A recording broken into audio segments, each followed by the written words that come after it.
ये कहानी श्यामपुर नाम के एक गांव की है। यहाँ रामलाल अपनी पत्नी सोनम, बेटे विजय, बेटी कल्पना और भतीजी पूजा के साथ रहते हैं। रामलाल सुबह खेतों में काम के लिए निकल जाता है। उसके पीछे घर पर उसकी पत्नी पूजा के साथ कैसा बर्ताव करती है, इस बात से रामलाल हमेशा बेखबर रहा। पूजा बचपन से ही उनके घर में रही। पिता की मौत के बाद वो दुनिया में अकेली पड़ गई थी। उस दिन सोनम अपने बेटे को गोद में लेकर सुलाने में लगी थी। तभी उसका पति पूजा का हाथ पकड़कर घर लेकर आया। सोनम, पूजा आज से हमारे साथ ही रहेगी, हमारे घर में। तुम इसके साथ वैसा ही बर्ताव करना जैसे अपने बच्चों के साथ करती हो। पूजा आज से हमारी बेटी है। सोनम ने बहुत गुस्से से अपने पति को देखा। वो पूजा को भी गुस्से से घूरने लगी। पूजा डर कर अपने चाचा से चिपक गई। चाचा, मुझे डर लग रहा है। देखिए चाची मुझे कैसे गुस्से से घूर रही है। रामलाल को भी सोनम का अंदाज बुरा लगा, मगर वो गुस्से को रोककर मुस्कुराते हुए कहने लगा, अरे नहीं पूजा बेटी, ये तुम्हारी चाची हैं। ये तुमसे बहुत प्यार करती हैं। ये क्यों तुमसे गुस्से से घूरेंगी? हाँ, जाओ चाची के पास उन्हें प्रणाम करो। सोनम अपनी जगह से उठकर खड़ी हो गई। ये यहाँ क्यों आई है? इसकी माँ जिंदा है, वो मरी नहीं है। इसके मामा भी तो जीवित है। फिर आप इसे अपने साथ लेकर क्यों आए? देखो सोनम, बात समझने की कोशिश करो। वो अभी जवान है। वो कब तक विधवा की जिंदगी गुजार सकती है? उसके घर वालों ने उसकी शादी कर दी है और उसकी माँ का पति उसे रखने को तैयार नहीं है। और वैसे भी ये मेरा खून है, मेरे भाई की आखिरी निशानी है। मैं इसे कैसे किसी दूसरे के घर पर छोड़ सकता हूँ? आप नहीं जानते कि हमारे घर के क्या हालात हैं। कितने समय से हमारे खेतों में फसल अच्छी नहीं हुई। बच्चे छोटे हैं, कल को बड़े होंगे तो उनकी भी जिम्मेदारियां बढ़ जाएंगी। और आप पराई जिम्मेदारी को उठा कर ले आए हैं। देखो सोनम, मैं इस बारे में तुमसे कोई बात नहीं करना चाहता। पूजा मेरी भतीजी है और आज से इसी घर में रहेगी। इस घर पर जितना तुम लोगों का हक है उतना ही मेरी भतीजी का है। मैं तुमसे इस बारे में कोई बात नहीं करूंगा। सोनम जितना भी रामलाल को पूजा के खिलाफ भड़काती, मगर रामलाल के दिल से वो पूजा के लिए प्यार निकाल नहीं पाई। एक दिन आएगा कि मैं अपने पति के दिल से उसके भतीजी की मोहब्बत निकालने में कामयाब हो जाऊंगी।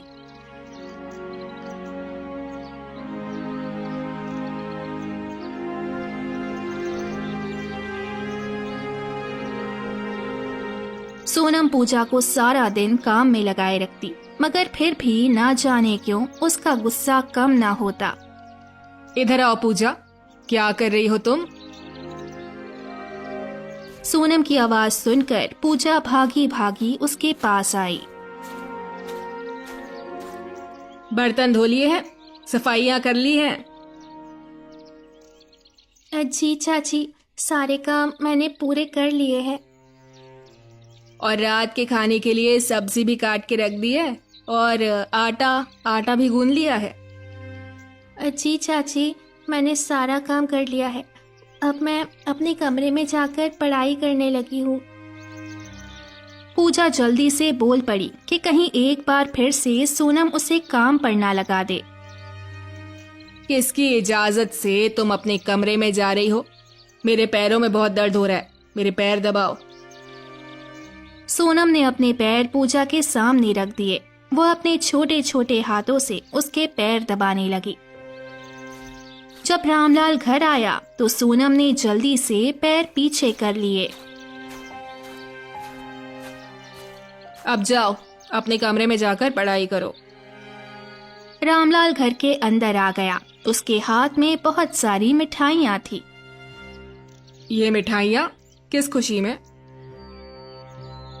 अरे, आज फसल बहुत अच्छी बिक गई है, इसी खुशी में मिठाई लेकर आया हूँ। देखा तुमने, जब से पूजा इस घर में आई हमारे घर में भी खुशहाली का रास्ता आ गया है। जितनी फसल मैं 2 साल में बेचा करता था वो 1 साल में बेच ली। आपको तो बस बहाना चाहिए अपनी भतीजी की तारीफ करने का। और एक आपकी भतीजी है हर वक्त मेरे कमरे में घुसी रहती है। मजाल है जो कोई काम कर ले। अरे वह तो बिल्कुल छोटी सी बच्ची है। तुम मुझसे क्या उम्मीद रखती हो कि वह तुम्हें घर के काम करके देगी? अरे हमारी कल्पना जितनी ही तो है वो। अरे आप कल्पना के साथ मत मिलाया करें। मेरी कल्पना बहुत समझदार है और आपकी भतीजी बहुत ही ज्यादा नालायक और बेवकूफ लड़की है। अब की बार रामलाल ने कोई बात नहीं की। वो जानता था कि जितना बोलेगा उतना ही उसकी पत्नी गुस्सा करेगी। इसीलिए वो बात बदलकर उसके मायके वालों का हाल पूछने लगा। उन दिनों पूजा के पेपर होने वाले थे। सोनम उसे हर वक्त स्कूल से आने के बाद काम पर लगा रखती।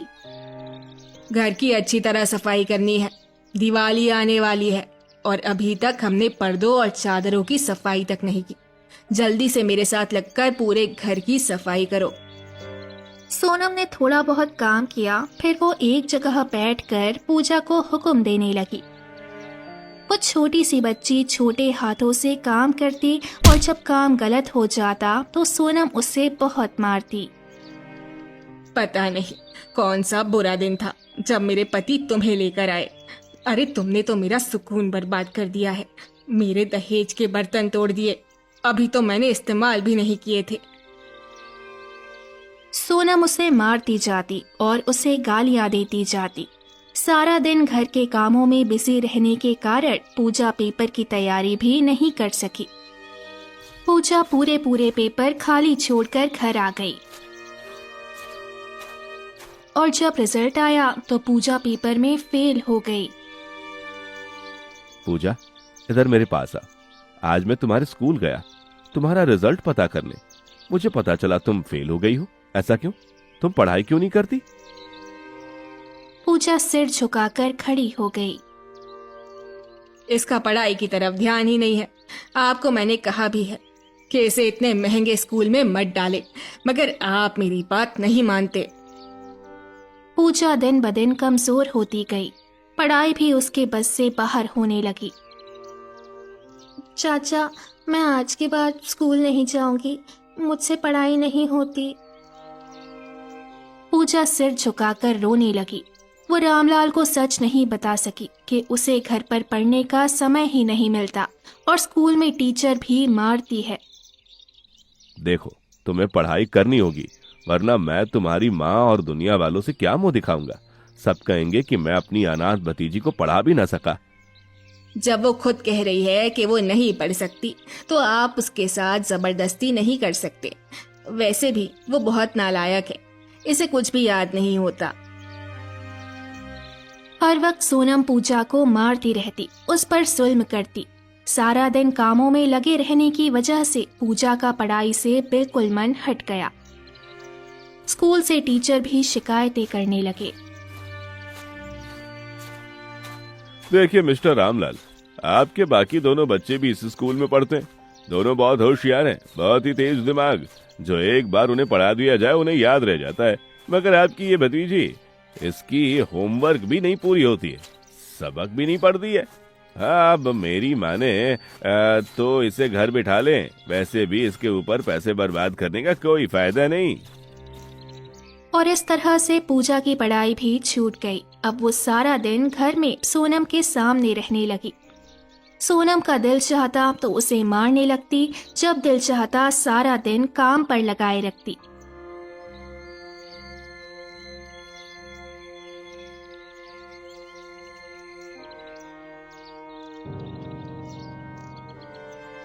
अब पूजा जवान हो गई थी और सबसे ज्यादा न झेलने वाली बात सोनम के लिए ये थी कि वो कल्पना से बहुत ज्यादा सुंदर दिखती थी। मैं इसे अच्छा खाना भी नहीं देती, इसे आराम करने का भी समय नहीं मिलता। सजने संवरने के लिए भी इसके पास कुछ नहीं है, फिर भी ये मेरी कल्पना से ज्यादा सुंदर दिखती है। ऐसा क्यों? जितना सोनम उसे तंग करती, जितना कल्पना उसे नीचा दिखाती, पूजा दिन ब दिन उतनी ही निखरती जाने लगी। अब जो भी कल्पना के लिए रिश्ता आता वो पूजा को पसंद करने लगता। उस दिन भी कुछ औरतें पूजा को ही पसंद कर गई। अरे आपको क्या नजर आया इस लड़की में? वो तो पढ़ी लिखी भी नहीं है और सलीकेदार भी नहीं है। जबकि मेरी बेटी तो पढ़ी लिखी है और वो अपने स्कूल में अव्वल आती रही है। मैंने तो अपनी बेटी की बहुत अच्छी परवरिश की है। बुरा मत मानिएगा बहन जी, मगर जिस समय से हम लोग आए हैं आपकी भतीजी को काम करते हुए ही देख रहे हैं और उसकी यही बात हमें पसंद आई है कि वो बहुत ही ज्यादा गुणी और मेहनती है। और हमारे परिवार में ऐसी ही लड़कियां बहुत पसंद की जाती हैं, ना कि आपकी बेटी जैसी जो सज संवर कर एक जगह पर बैठी रहे। ये सुनकर तो सोनम को गुस्से से आग लग गई। उसने बातें सुनाकर उन लोगों को घर से बाहर निकाला। पता नहीं कहाँ कहाँ से मुंह उठाकर आ जाते हैं। उनकी हिम्मत कैसे हुई मेरी बेटी के बारे में इस तरह की बातें करने की। और इस बात का सारा गुस्सा भी पूजा पर ही सोनम ने उतारा। सारा दोष इसी का है। जो भी रिश्ते वाले आते हैं उनको अपनी अदाएं दिखाकर अपनी तरफ खींच लेती है। अरे ये सब करके तू मेरी बेटी की किस्मत नहीं छीन सकती। माँ, आप इसका कुछ करें, इसे रास्ते से हटाएं। जब तक ये यहाँ पर रहेगी कोई भी मुझे ब्याह कर लेकर नहीं जाएगा। बात तो तुम्हारी ठीक है, इस तरह से तो कोई भी तुमसे शादी नहीं करेगा। तुम ठीक कह रही हो बेटी, ये बात तो मैंने सोची ही नहीं। एक काम करती हूँ, इसे तुम्हारे पिता की नजरों से गिरा देती हूँ और फिर इसको मैं जहाँ भी शादी करूंगी तुम्हारे पिताजी को कोई एतराज नहीं होगा।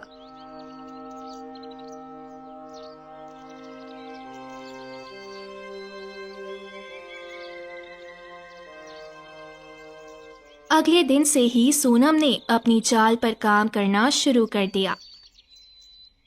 उनका स्टोर घर के ऊपर वाले हिस्से में था। उन दिनों सर्दी बहुत ज्यादा थी। वो रात को किचन में आई। पूजा बर्तन धोकर अपने कमरे में जाने ही वाली थी। बर्तन धो चुकी हो क्या? जी चाची, मैंने बर्तन भी धो लिए हैं और किचन भी साफ कर दिया है। हाँ ठीक है, अब एक काम करो, ऊपर से मेरे लिए नई रजाई लेकर आओ। मुझे बहुत सर्दी लग रही है, एक रजाई में मेरा गुजारा नहीं है। ठीक है चाची, मैं अभी आपके लिए रजाई लेकर आती हूँ। पूजा नहीं जानती थी कि आज उसके साथ उसकी चाची क्या खेल खेलने वाली है। पूजा जब रजाई लेने के लिए ऊपर गई तो थोड़ी ही देर के बाद उसकी चाची भी वहां पर आ गई और फिर वो जोर जोर से चिल्लाने लगी। पूजा घबरा गई। चाची, क्या हुआ? आप इतना जोर जोर से चिल्ला क्यों रही हैं? सब ठीक तो है? आपकी तबीयत ठीक है?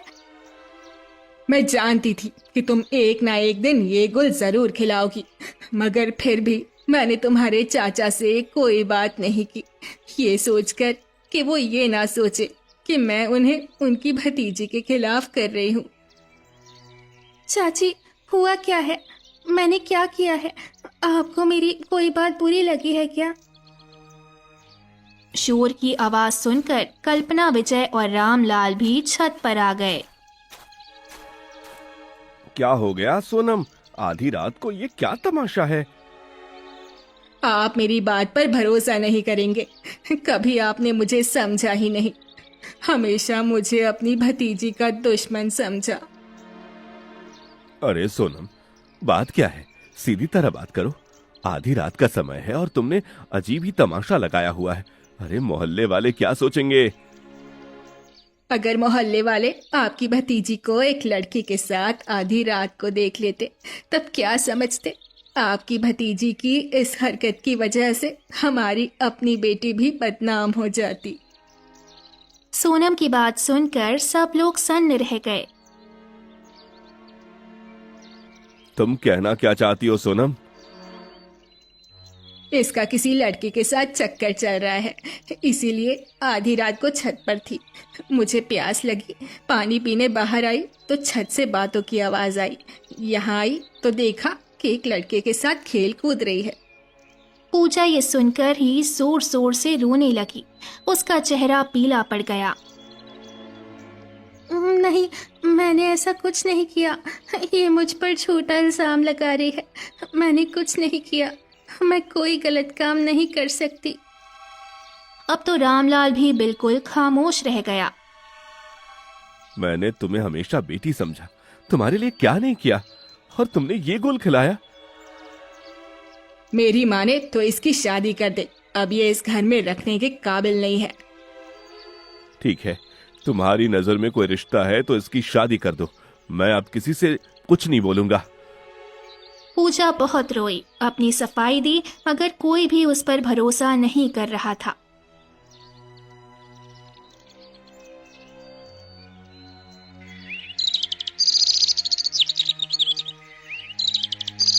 सोनम ने अपनी एक दोस्त के साथ मिलकर एक शराबी और नशेड़ी के साथ पूजा का रिश्ता तय कर दिया। मैंने आपकी भतीजी का रिश्ता अपनी दोस्त के रिश्तेदार के साथ तय कर दिया है। आपको कोई एतराज तो नहीं है? क्या आप उस लड़के से मिलना चाहते हैं? सोनम दिल ही दिल में डर रही थी कि अगर रामलाल मोहन से मिला तो पता नहीं क्या सोचेगा, मगर रामलाल ने साफ मना कर दिया। नहीं, मैं किसी से नहीं मिलूंगा, तुम्हें जो सही लगता है वो करो। और फिर कुछ दिनों के बाद ही पूजा की शादी मोहन के साथ हो गई। पूजा रोते हुए अपने ससुराल आई तो उसे अंदाजा हुआ कि उसकी जिंदगी अब और भी ज्यादा मुश्किल होने वाली है। पूजा की सास उसे देखते ही चिल्लाई,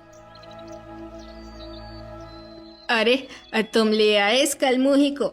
मैंने सुना है कि इसकी चाची ने इसी किसी के साथ रंगे हाथ पकड़ा था और तुमने इसके साथ शादी कर ली, इसे इज्जत बनाकर घर लेकर आ गए।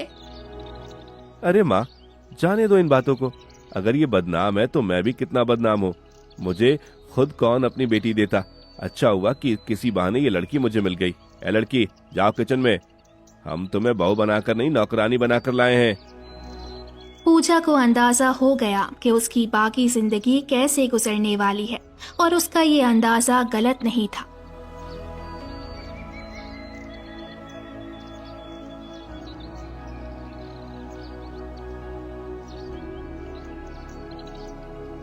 अगले दिन सुबह सुबह सास ने उसे उठा दिया।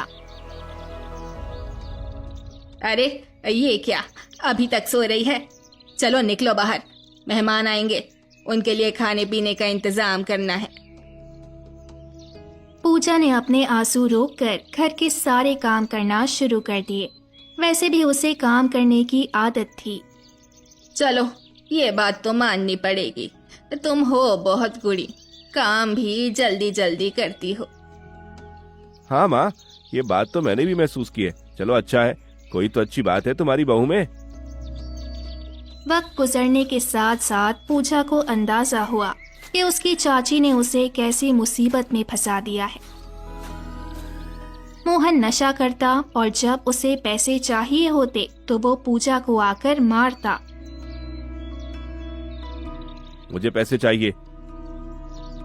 मैं आपको पैसे कहाँ से लाकर दूं? मैं नहीं जानता, माँ से मांगो या किसी और से, मगर मुझे पैसे दो। पूजा मार खाते खाते थक जाती तो अपनी सास के पास आती। माँ जी, पतिदेव आपसे पैसे मांग रहे हैं। अरे कोई पैसे नहीं है मेरे पास, जाओ यहाँ से, उससे कह दो कि वो खुद कमा कर लाए। मेरे पास के पैसों से सिर्फ घर का गुजारा चलता है, अब मैं इसके खर्चे नहीं उठा सकती। पूजा जब आकर मना करती तो मोहन उसके मुंह पर थप्पड़ मारता। मुझे इनकार सुनने की आदत नहीं है, मुझे पैसे चाहिए। मगर मैं कहाँ से पैसे लाऊं? एक काम करो, तुम जमींदार के घर जाकर काम काज करना शुरू कर दो। मैंने सुना है कि वो अपनी नौकरानियों को अच्छे खासे पैसे देता है। उस दिन पूजा जोर जोर से रोने लगी थी। भगवान, मेरा ये क्या भाग्य लिखा है। पैदा हुई तो पिताजी की मौत हो गई, माँ ने दूसरी शादी कर ली, मेरी जिंदगी में कोई खुशी नहीं। सारी जिंदगी चाची ने मुझे नौकर बना कर रखा, और जब शादी हुई तो पति और सास ने भी मेरे साथ ऐसे ही सलूक किया। मैं जाऊं तो कहाँ जाऊं? अरे, क्या तुम हर वक्त रोती रहती हो? घर में मनहूसियत फैला कर रखी है। माँ जी, मेरे पति कहते हैं कि मुझे जमींदार के घर में काम करना चाहिए और जो पैसे मिले लाकर अपने पति को देने चाहिए। हाँ, तो क्या गलत कहता है मेरा बेटा? सारी पत्नियां अपने पति के लिए कुर्बानी देती हैं। अगर तुम करोगी तो कोई एहसान नहीं करोगी। और इस तरह से पूजा ने जमींदार के घर में भी काम करना शुरू कर दिया। सुबह अपने घर के सारे काम करके जाती और फिर बाकी सारा दिन जमींदार के घर काम करती। जब पैसे मिलते तो मोहन ले लेता। आह, तुम तो मेरे लिए बड़े काम की चीज हो। मेरी सेवा भी करती हो, घर के सारे काम भी करती हो और माँ का भी ख्याल रखती हो, और तो और पैसे भी कमा कर ले आती हो। अरे वाह, मैं तो फायदे में रह गया। आप तो फायदे में रह गए, मगर मेरा क्या? मेरी जिंदगी बर्बाद हो गई, मेरा दिल टूट गया, मेरी खुशियाँ उजड़ गई। हे राम, मैं क्या करूं, कहाँ जाऊं? पूजा की जिंदगी बहुत ही ज्यादा अजीब बन गई। हर वक्त वो काम में ही लगी रहती।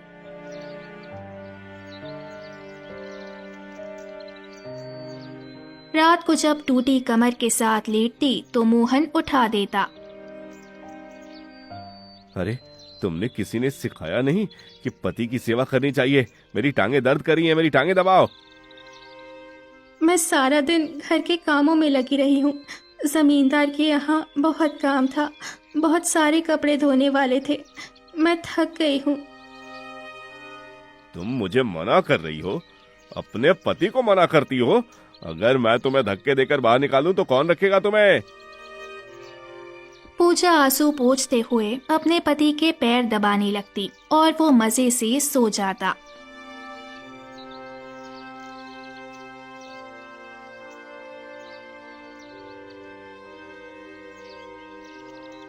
एक दिन पूजा रो रो कर भगवान से कहने लगी, हे भगवान, मुझे शांति दो, मुझे सुख दो।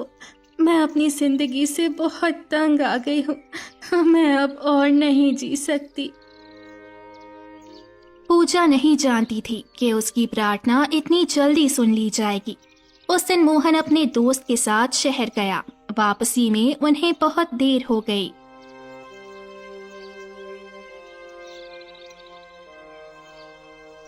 अरे, अब तक तो मेरे बेटे को आ जाना चाहिए था। रात हो गई है, अभी तक वो घर नहीं आया। किसी से पता तो करो कि वो कहाँ रह गया। माँ जी, मैं किससे पूछूं? मैं तो यहाँ किसी को नहीं जानती। अरे, जाकर जमुना के घर पूछो। जमुना का बेटा ही हमारे मोहन का दोस्त है, वो जरूर कुछ ना कुछ जानता होगा। आज वे दोनों साथ ही निकले थे। मगर इससे पहले कि पूजा कहीं जाती, खबर आई कि मोहन का एक्सीडेंट हो गया और वो मर गया। हाय राम, मेरा बेटा चला गया, मुझे इस बुढ़ापे में अकेला छोड़ गया। ये सब इस मनहूस लड़की की वजह से हुआ है। जब से ये घर आई है, खुशियां हमसे रूठ गई। निकल जाओ यहाँ से, मैं तुम्हें और नहीं झेल सकती। अरे, इसमें इस बेचारी का क्या कसूर? जब से ये यहाँ आई है, इसने एक पल भी चैन से नहीं गुजारा। तुम दोनों ने इस पर बहुत जुल्म किया है, अब इसे और मत सताओ।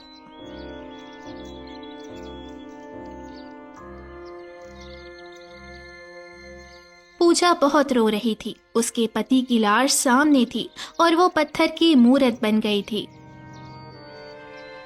अगर मुझे पता होता कि भगवान मेरी प्रार्थना ऐसे पूरी करेंगे तो मैं कभी सुख और शांति नहीं मांगती। अब मैं कहाँ जाऊंगी? क्या फिर से चाची के घर, जहाँ उन्होंने मेरा जीना मुश्किल कर दिया था? पति के आखिरी काम क्रियाक्रम के बाद सास उसे घर से निकालने लगी।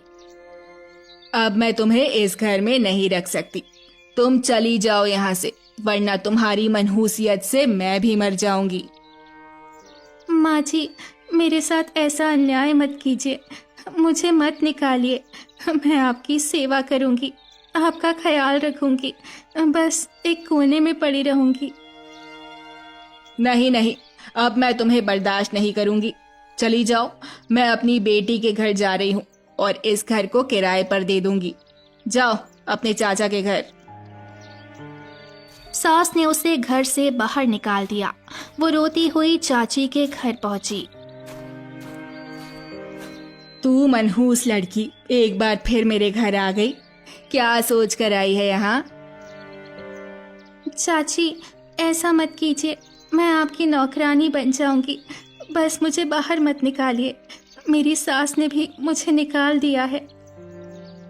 तो तू है ही इसी लायक कि सब तुझसे नफरत करे। क्यों चाची, आखिर मेरी गलती क्या है? मैंने किसका क्या बिगाड़ा है? मेरे सामने जबान मत चला, निकल यहाँ से। सोनम ने धक्के देकर उसे बाहर निकाल दिया। पूजा दरवाजे के बाहर बैठकर रोने लगी। मैं कहाँ जाऊं? मेरा कोई घर नहीं है, कोई मुझे रखने को तैयार नहीं है। पड़ोस की एक चाची जो उसे बचपन से जानती थी, उसे पूजा पर बहुत दया आई। वो उसे अपने घर ले आई। पूजा, मेरे घर के हालात तुम देख ही रही हो। मेरे पास एक ही कमरा है जिसमें मैं बच्चों के साथ रहती हूँ। मैं तुम्हें हमेशा यहाँ नहीं रख सकती, बस एक रात के लिए रख सकती हूँ। कल मैं तुम्हें किराए के पैसे दे दूंगी। तुम अपने मामा के घर चली जाना, वे तुम्हें रख लेंगे। अरे हाँ चाची, ये तो मैंने सोचा ही नहीं। मामा मामी मुझे रख सकते हैं, मैं बचपन में वहाँ गई थी। पता नहीं वो मेरे साथ कैसा बर्ताव करेंगे।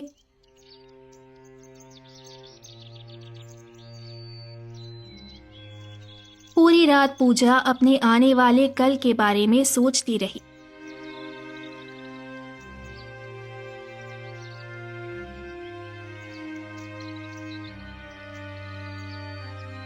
सुबह नाश्ता करके और पैसे लेकर वो सफर पर निकल पड़ी।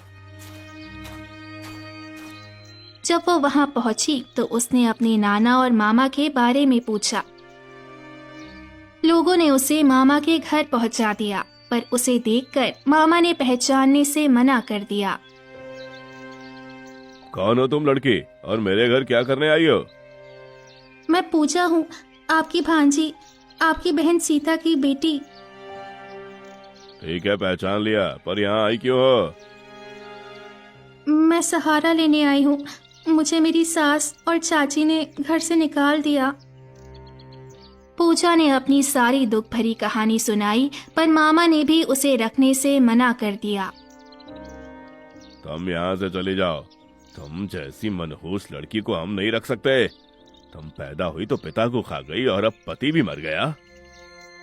मामा के घर से ठुकराई हुई पूजा की आंखों में आंसू भर आए। वो भारी कदमों से गांव से बाहर निकल आई। पैरों में छाले थे और दिल में गहरा जख्म। चलते चलते सामने एक पुराना पीपल का पेड़ दिखा। पूजा की हिम्मत टूट गई और वो उसकी जड़ों के पास बैठ गई। हे ईश्वर, ये कैसा इंसाफ है। पिता का साथ छूटा तो सोचा चाचा सहारा बनेंगे, पर वहां नौकरानी बना दी गई। चाची ने इल्जाम लगाकर निकाला तो सोचा पति के घर सुख मिलेगा, पर वहां नरक मिला। मामा के घर आई तो उन्होंने भी भगा दिया। अब तू ही बता, मैं कहाँ जाऊं? क्या बेटी होना पाप है? पूजा जोर जोर से रोने लगी। धूप और मन की तकलीफ की वजह से उसके शरीर की ताकत खत्म हो गई। उसे चक्कर आने लगे। आंखों के सामने अंधेरा छा गया और वो बेहोश होकर गिर पड़ी। उसी समय अपनी बड़ी सी हवेली से एक मालकिन अपनी नौकरानियों के साथ बाहर निकली। पीपल के नीचे एक लड़की को देखकर वो नौकरानियों से कहने लगी, अरे इस पेड़ के नीचे कौन है? चलकर देखना चाहिए, कहीं कोई बेचारी लड़की मुसीबत में तो नहीं। वो मालकिन पूजा के पास आई। जब उसने पूजा का चेहरा देखा तो वो चौंक गई। वो उसका चेहरा हाथों में लेकर देखने लगी। क्या हुआ मालकिन, आप क्या देख रही हैं? मालकिन ने अपना शक दूर करने के लिए पूजा के गले की चेन देखी। जब उसने चेन का लॉकेट खोल कर देखा तो उसे पक्का यकीन हो गया। मालकिन जोर जोर से रोने लगी। इसे उठाओ, इसे हवेली लेकर चलो, पता नहीं मेरी बेटी के साथ क्या क्या हुआ है। नौकरानियों ने पूजा को उठाया और एक कमरे में ले आई। जब पूजा को होश आया तो उसने देखा कि वो एक बहुत सुंदर और ठंडे कमरे में है। उसका सिर किसी की गोद में था और कोई बहुत प्यार से उसके बालों को सहला रहा था। पूजा ने आंखें खोली तो सामने एक औरत को देखा जिसकी आंखों से बहुत प्यार बरस रहा था। मैं कहाँ हूँ? आप कौन है माँ जी? मैं तो पेड़ के नीचे थी। शांत हो जा बेटी, तू अपने घर में है। भगवान का शुक्र है कि तू मुझे सही समय पर मिल गई। आपका चेहरा जाना पहचाना लगता है। क्या मैंने आपको पहले कहीं देखा है? बेटी, ये लॉकेट तुम्हारे पास कब से है? ये तुम्हारे पास कैसे आया? ये तो मेरी माँ की आखिरी निशानी है। मैंने इसे कभी अपने गले से नहीं उतारा, चाहे कितने भी दुख मिले हों। इसे हाथ में पकड़कर मुझे शांति मिलती है। इसमें मेरी और मेरी माँ की छोटी सी फोटो है। और ये देख, ये मैं ही हूँ पूजा। मैं तेरी माँ सीता हूँ। मैंने तुझे इसी लॉकेट से पहचाना। ये मैंने ही तेरे बचपन में तेरे गले में पहनाया था ताकि भगवान तेरी रक्षा करे। और आज तुझे इस हाल में देखकर मेरा दिल फटा जा रहा है। पूजा जोर जोर से रोने लगी और अपनी माँ से शिकायत करने लगी। माँ, आप मुझे छोड़कर कहाँ चली गई थी? क्या आपको पता है चाची ने मेरे साथ क्या किया? उन्होंने मुझे जानवरों से भी बुरा समझ कर रखा। आप मुझे लेने क्यों नहीं आई? दिल पर पत्थर रखकर जी रही थी पूजा। जब भी मैं तेरे चाचा के घर आई, तेरी चाची ने मुझे चोरनी कहकर भगा दिया। वो धमकी देती थी कि अगर मैं तुझसे मिली तो वो तुझे घर से बाहर फेंकवा देगी। मैंने तेरी भलाई के लिए दूरी सही। मैं तेरे लिए पैसे भी भेजती थी, पर वो राक्षसी सब खुद खा गई और तुझे कुछ नहीं बताया। तो आपने मुझे अपने साथ क्यों नहीं रखा? वहां भी बहुत दुख थे। मेरा दूसरा पति अपने परिवार की बातों में रहता था। वो मुझे तुझसे मिलने नहीं देता था। उसने मुझे घर में कैद रखा। पर भगवान का न्याय देख, एक एक्सीडेंट में उसकी दोनों टांगे टूट गई। जिन भाइयों के लिए वो मुझ पर जुल्म करता था, उन सब ने उसे छोड़ दिया। तब सिर्फ मैंने ही उसकी सेवा की। मरने से पहले उसे अपनी गलती का एहसास हुआ और उसने ये बड़ी हवेली और सारी जायदाद मेरे नाम कर दी। अब मैं यहाँ की मालकिन हूँ और तू यहाँ की राजकुमारी बनकर रहेगी। माँ, क्या मैं सच में हमेशा तुम्हारे साथ रहूंगी? माँ, आज मेरा दिल बहुत टूटा था। मैं बहुत रोई। अब मत रो मेरी बच्ची। अब हमारी जिंदगी में सिर्फ खुशियाँ आएंगी। कुछ महीने बीत गए। पूजा अब बिल्कुल बदल गई थी। उसकी माँ ने उसकी शादी शहर के एक बहुत अच्छे और संस्कारी लड़के आकाश से कर दी। आकाश ने पूजा को बहुत इज्जत और प्यार दिया। उधर श्यामपुर गांव में चाची सोनम के पाप का घड़ा भर चुका था। उसकी अपनी बेटी कल्पना, जिसके लिए उसने पूजा की जिंदगी बर्बाद की थी, वो घर के गहने और पैसे लेकर एक बुरे लड़के के साथ भाग गई थी। हाय, मैं लुट गई। मेरी कल्पना ने मेरी नाक कटवा दी। मैंने पूजा पर झूठा इल्जाम लगाया था। आज वो कलंक मेरी बेटी के माथे पर लग गया। ये सब तुम्हारे कर्मों का फल है सोनम। तुमने उस अनाथ बच्ची को तड़पाया, उस पर झूठा दोष लगाया। आज भगवान ने सब कुछ सच सामने ला दिया। हाँ, मुझे अपनी गलती का एहसास है। मुझे बताइए, पूजा कहाँ है? मैं उसके पैरों में गिरकर माफी मांगूंगी। शायद तभी मेरे दिल को शांति मिलेगी। मैं उसे पता करने गया था। उसके मामा ने बताया वो अपने माँ के पास चली गई। अब वो हमसे कभी नहीं मिलेगी। सोनम रोती पीटती पूजा की हवेली पहुंची और उसके पैरों में गिर पड़ी। पूजा बेटी, मुझे माफ कर दो। मैंने तेरे साथ बहुत अन्याय किया। मैंने तुझ पर झूठा इल्जाम लगाया, पर आज मेरी अपनी बेटी भाग गई। मैंने तेरा नसीब बिगाड़ना चाहा, पर मेरा अपना ही घर उजड़ गया। चाची उठिए, मैंने आपको कब का माफ कर दिया है। दुनिया का यही नियम है, जो हम बोते हैं वही काटते हैं। आपने कांटे बोए थे, इसीलिए आज आपके हाथ जख्मी हैं। काश मैंने तुझे बेटी माना होता, तो आज कल्पना भी तेरे जैसी संस्कारी होती। भगवान के घर में देर है, पर अंधेर नहीं। पूजा ने सोनम को कुछ पैसे दिए और उसे प्रणाम करके विदा किया। अब पूजा की हवेली में खुशियों के दिए जल रहे थे। पूजा की माँ ने गांव में एक आश्रम बनवाया, जहां अनाथ बच्चियों को पढ़ाया जाता था। पूजा देखो, आज तुम्हारी सच्चाई और सब्र की जीत हुई है। तुम्हारी मुस्कान ही हमारी सबसे बड़ी दौलत है। आकाश, जिंदगी में जब सब दरवाजे बंद हो जाते हैं, तो भगवान माँ की ममता का ऐसा दरवाजा खोलता है जहाँ सारे दुख मिट जाते हैं। मेरी माँ का वो लॉकेट ही मेरे सुख का रास्ता बना। शाम हो रही थी, पर पूजा की जिंदगी में एक ऐसा सूरज उगा था जो कभी नहीं डूबने वाला था। हवेली के आंगन में तुलसी के पौधे के पास पूजा ने दिया जलाया और शांति से अपने परिवार की सुख शांति के लिए प्रार्थना करने लगी। अब ना कोई कलंक था, ना कोई अन्याय, बस प्यार ही प्यार था। इस कहानी से हमें सबसे बड़ी सीख मिलती है कि जैसा करोगे वैसा भरोगे।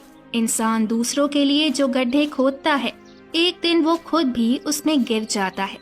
जैसे सोनम ने पूजा की जिंदगी बर्बाद करने के लिए उस पर झूठा इल्जाम लगाया, लेकिन अंत में उसकी अपनी बेटी ने ही उसे समाज में बदनाम कर दिया। दूसरी तरफ ये कहानी हमें सिखाती है कि सब्र का फल मीठा होता है। अगर इंसान मुश्किल से मुश्किल घड़ी में भी सच्चाई और सब्र का रास्ता ना छोड़े, तो भगवान उसकी मदद जरूर करता है। पूजा ने हर दुख को चुपचाप सहा, इसीलिए आखिर में उसे उसकी माँ भी मिली और एक सुखी जीवन भी। तो दोस्तों, कैसी लगी आपको ये कहानी? हमें कमेंट के जरिए जरूर बताएं और साथ ही ऐसी और मजेदार कहानी के लिए चैनल को सब्सक्राइब करें। धन्यवाद।